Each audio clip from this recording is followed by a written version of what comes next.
Okay guys, if you have a 2015, 16, or 17 Ford Transit and it develops a squeak in the rear end, I'll show you a quick fix.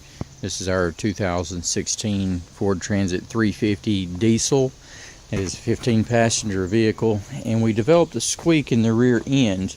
It sounded like it was coming from the passenger side, and as you would go over speed bumps or traverse uneven terrain or anything like that, or even if you start loading down weight in the back of it, you'd hear just a squeaking noise. It sounded more like a rubber part or something that was moving. So what I did is I jacked the vehicle in the air till the wheels come off the ground. As you can see, there's a sway bar underneath the vehicle, and up here it's got two rubber bushings that just hold it in place. And you can get synthetic grease. The one I got was called Super Lube. I'll show you the bottle here in a second.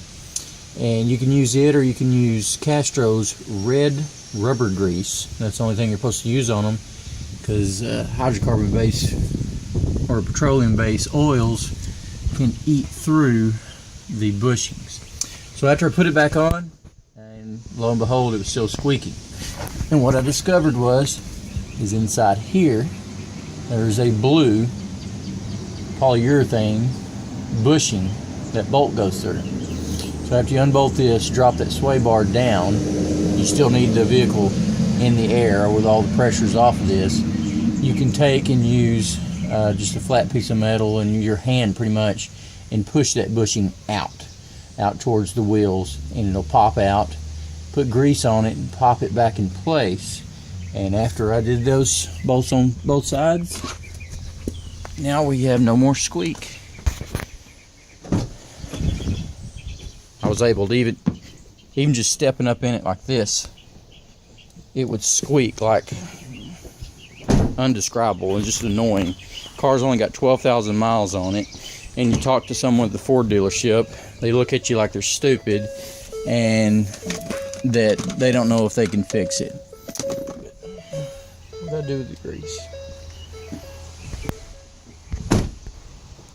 Again, what I was saying is when I took it to the dealership, they just kind of were like, I think it's just the body making its noise as it's moving. But no, it was those bushings. And this is the brand I use, Super Lube, synthetic grease. And like I said, the other one was Castro's red rubber grease. Anyway, if this helps anybody out, good luck on your project. Okay, bye.